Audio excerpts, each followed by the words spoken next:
How to transfer files from OPPO Reno15 F5G to PC, step by step. First, connect your phone to your PC or Mac using a good USB-C cable. Next, unlock your phone.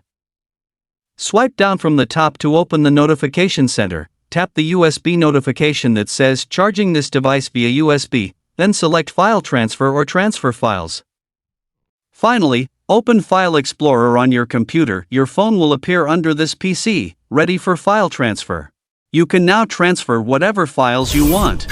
For short tech tips and tutorials, subscribe and hit the notification bell to stay updated on our latest video uploads. Do you want big vouchers or discounts on tech products on Shopee?